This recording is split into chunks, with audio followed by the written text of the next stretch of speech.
Tonight we're going to see if we can't take these chicken scratch scribbly thumbnails in my sketchbook, drop them into Procreate, and turn them into these awesome Hammerella pages.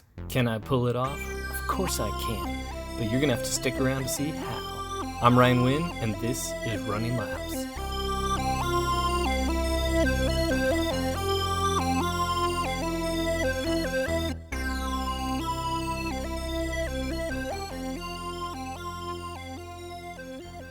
Hey homies, what's up?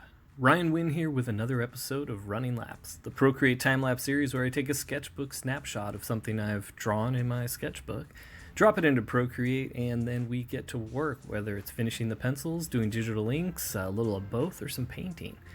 And the job at hand tonight is a Hammerella page from the Hammerella campaign, now live on Indiegogo.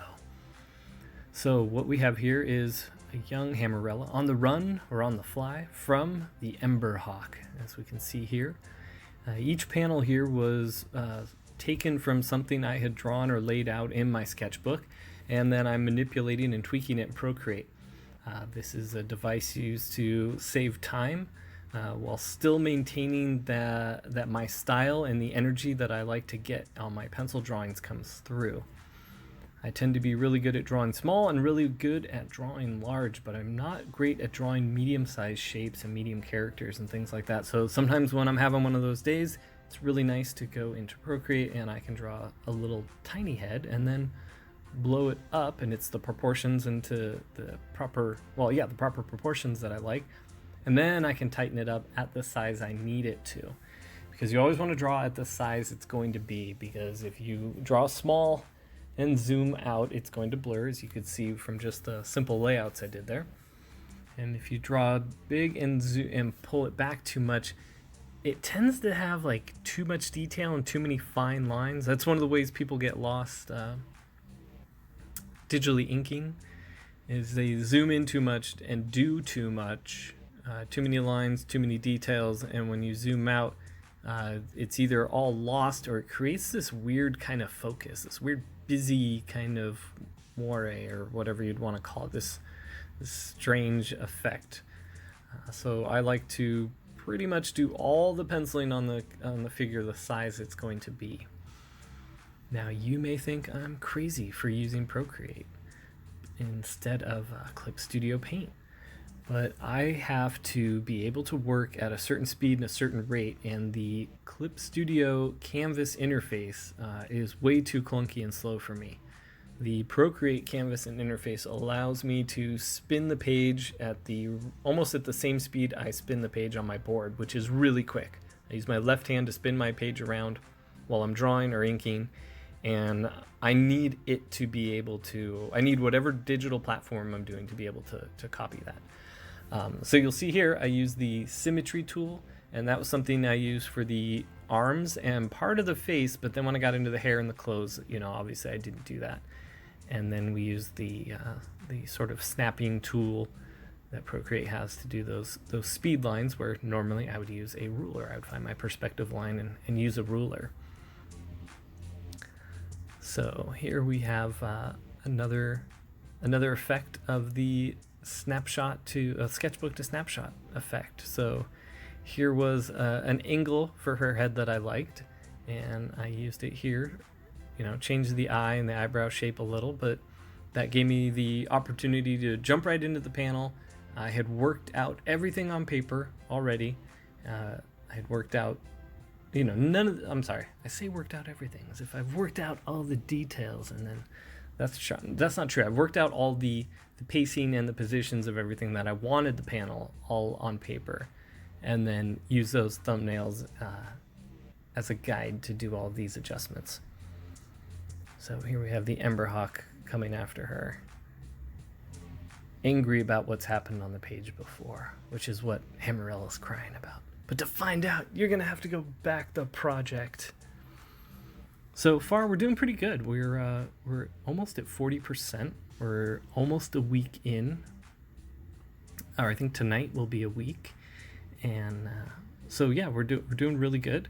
This project's going to allow us to not only produce the Hammerella project, but it's going to allow us to go forward with the next issues of Gods and Gears and it's also going to allow us to set up for shipping and promoting and doing everything we need to do to have a fully functioning studio here for 2021 and onward.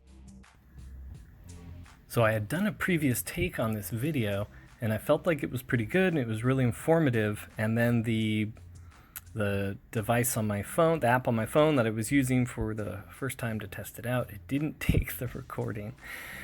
And that was a dumb thing. But I couldn't do it on my computer. I'm having the same issue with my microphone for my computer. So I was having a little bit of difficulty getting this video made. So I'm hoping that I can remember to get all the points I wanted to get made and to express all the things about Procreate and working in from traditional to digital, from digital. I can't even say digital. Digital. Maybe digital is half traditional, half digital. Maybe that's what I'm creating here. But you can see here, this is not a sketchbook snapshot. This is a figure that I am basically drawing and crafting 100% in Procreate. I had changed the pattern that I wanted to have the panels kind of flowing in from the time I had it in my sketchbook, and I did not have this drawn out.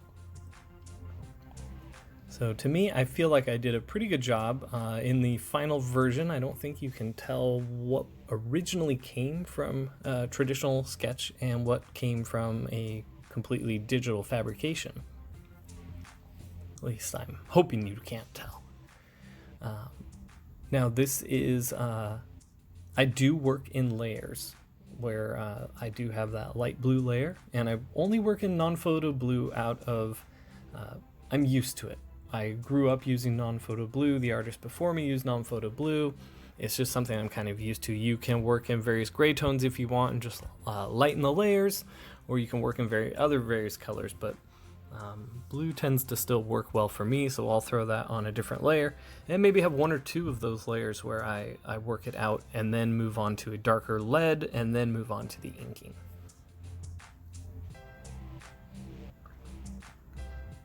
Now this bottom panel I was extremely happy with. It's sort of got the expression. It looks exactly how I wanted it to look. It's got the expression I needed. It's very Hammerella. And what I want to express about this panel is when you have a character coming out of water, it is good to show the water coming off them, but you don't want to do too much. You don't want it to have, you want to do a few drops on the face, and then I almost cast like a net of water over the hair, which you'll see in a second. And I feel like, to me, that's at least a better way, because if you draw it as heavy as I did on the hair all over the face, it almost looks like they're covered in blue paint or something like that.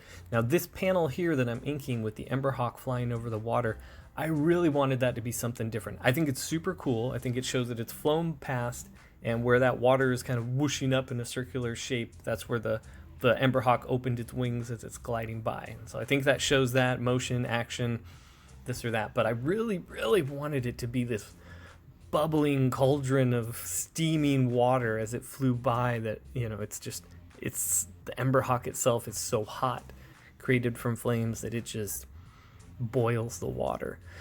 So maybe we'll do a video of me trying to make that happen. I could not make it look cool, and this was something I knew I could make look cool. You know, my original idea was this, and then I thought, oh, what if the water's boiling up? And it just looked like clouds appearing out of nowhere, and even if you had a sound effect, I wasn't sure, but maybe that's something we can try to explore in a video. Here we are onto the colors. Now they seem really saturated, and that's something about transferring it to this digital video platform, but I still kind of like it. So it is a little punchier here than it will be in print. But the planet she's on, it's basically red skies, red barren land, unless she's in the forest, and the forests are all, everything's kind of got a reddish hue to it, so that it almost has this hellish limbo-like quality to it.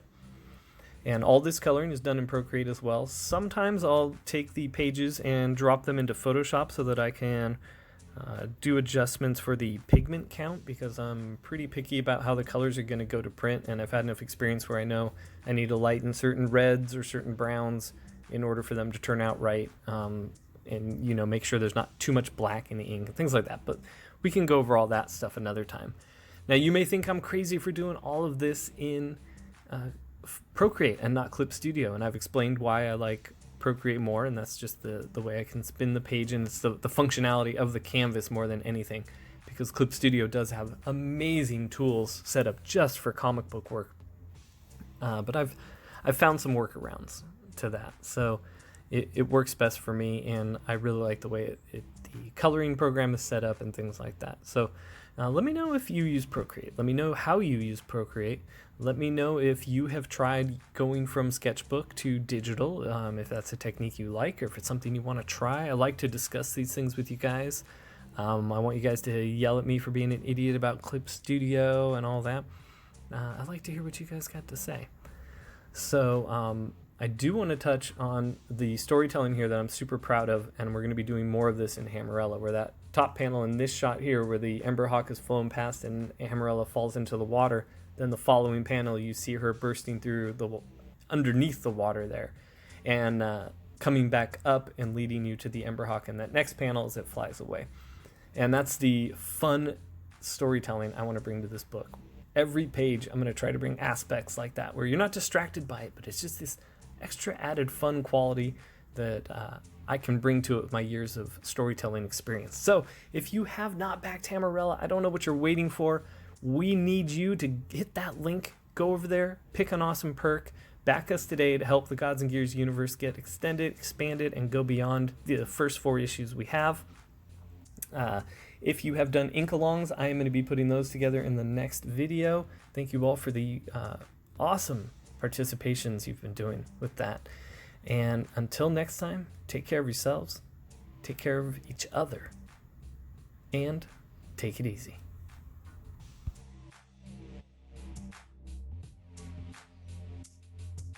You've read the Alterna Comics hit series, Gods and Gears. Now explore the extended universe in Hammerella. Hammerella Thundersmoke tells the story of Hammerella, a being descended from gods and witches, stranded since infancy on a planet designed to kill her. Finally getting the chance to escape, she finds herself in the midst of a galactic war. Follow the links in the description to learn more about the story, check out some more killer production art, and get yourself on our email list where you can not only win original art, but you can stay up to date on our upcoming Indiegogo campaign. It's right around the corner. You don't want to miss out.